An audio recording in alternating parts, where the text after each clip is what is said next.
Yo, c'est HR, votre chroniqueur.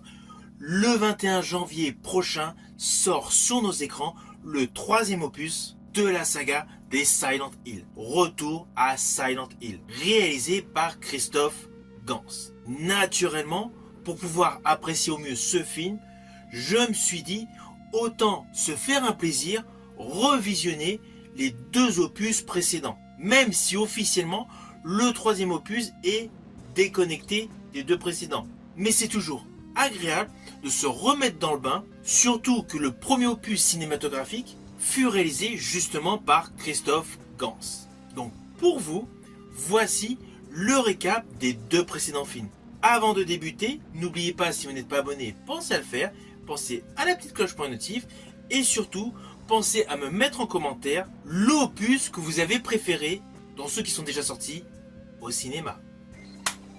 Let's go!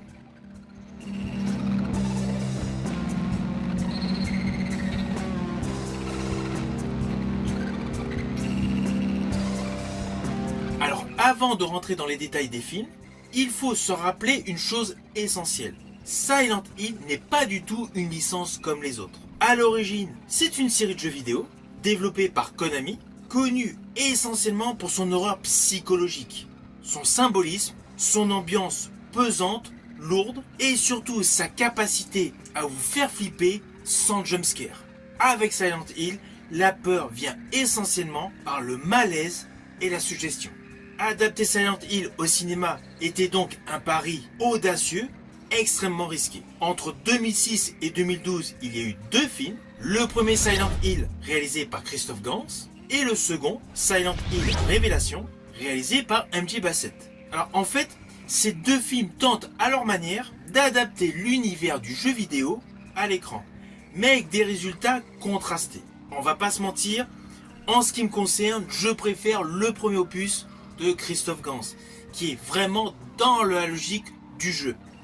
Le second film semble s'écarter du jeu pour être davantage une suite directe au premier film. La logique est là.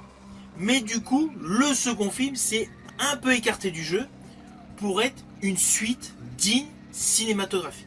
Ainsi, le premier film Silent Hill de 2006 réalisé par Christophe Gans est certes une adaptation libre mais respectueuse. Il est en quelque sorte le combiné du jeu Silent Hill 1 et 2.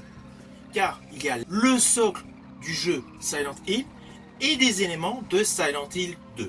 En fait, le réalisateur n'avait pas recherché à reproduire exactement le script du jeu, mais essentiellement à capturer l'âme, les thèmes et l'atmosphère. Ainsi, le premier rôle n'est pas Harry Mason, c'est différent du jeu. Le personnage principal est Rose da Silva, une mère prête à tout pour sauver sa fille adoptive, qui se nomme Sharon, qui a d'ailleurs beaucoup de cauchemars. Des cauchemars où elle n'a de cesse d'entendre le nom de la ville Silent Hill. Ainsi, dans ce film, nous découvrons Rose qui décide d'emmener Sharon à Silent Hill, une ville abandonnée, officiellement détruite par un incendie il y a quelques années. À l'entrée de la ville, un accident de voiture survient et Sharon disparaît dans la brume. Rose se retrouve piégée dans une ville fantôme plongée dans le brouillard. À partir de là, le film alterne entre monde réel, recouvert de brume et de cendres, et le monde alternatif, un enfer industriel, rouillé, inspiré directement du jeu. Rose rencontre plusieurs survivants, notamment Sybil Bennett, une policière, et découvre une communauté religieuse fanatique, menée par Christabella, persuadée que la ville est maudite. Peu à peu, la vérité éclate. Silent Hill est lié à Alessa Gillespie, une fillette accusée de sorcellerie, qui fut brûlée vive jadis lors d'un rituel. S'ensuit son esprit, déchiré par la souffrance, a créé une dimension cauchemardesque. En fait, Sharon est en réalité une projection d'Alessa, envoyée pour attirer quelqu'un capable de révéler la vérité. Le film se conclut par une vengeance brutale, les fanatiques sont massacrés, la ville est maudite, et Rose, bien qu'ayant retrouvé sa fille Sharon, ne quitte jamais réellement Silent Hill. Et d'ailleurs, le final est assez perturbant. Nous avons donc le père, interprété par l'acteur Sean Penn, qui récupère sa fille, qui rentre dans sa maison, et dans le même temps, on voit dans une dimension parallèle la maman, Rose, qui assiste à ces retrouvailles, mais en fait n'interagit pas avec eux. Elle est toujours bloquée à Silent Hill, tandis que le père est avec sa fille dans son domicile.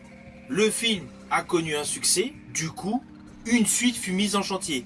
Mais c'est plus une suite cinématographique, qui est sortie donc 6 ans après, en 2012, avec le titre Silent Hill Révélation. Alors d'un côté, il y a l'inspiration dans ce film du jeu Silent Hill numéro 3, mais on est davantage sur une suite cinématographique.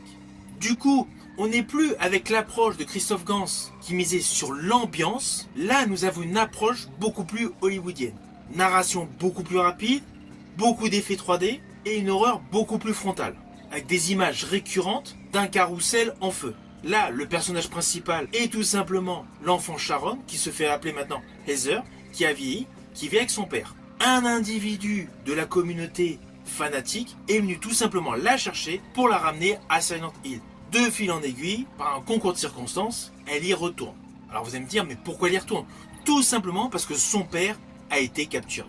Alors dans ce film, on joue essentiellement sur le spectaculaire, avec un parc d'attractions cauchemardesque, des monstres inspirés du jeu, une révélation finale sur la nature surnaturelle des heures, ce qui conduit celle-ci à affronter Claudia, figure religieuse extrême qui accepte finalement son destin. Alors dans ce deuxième opus, il n'y a plus l'effet malaise d'avant, on est davantage sur un produit CGI avec beaucoup trop d'effets spéciaux, certes bien filmé, bien réalisé, mais l'ambiance poisseuse que Christophe Gans avait instaurée avec le premier film s'en retrouve disparue. C'est pour cela que ces deux films sont à voir, mais j'estime de manière perso que le premier était 100 fois meilleur. Du coup, ce nouveau film de cette saga Silent Hill, de nouveau réalisé par Christophe Gans, me hype terriblement. Dès que je l'aurai vu, naturellement, je vous en ferai mon retour. Je vous dis à bientôt pour une prochaine vidéo.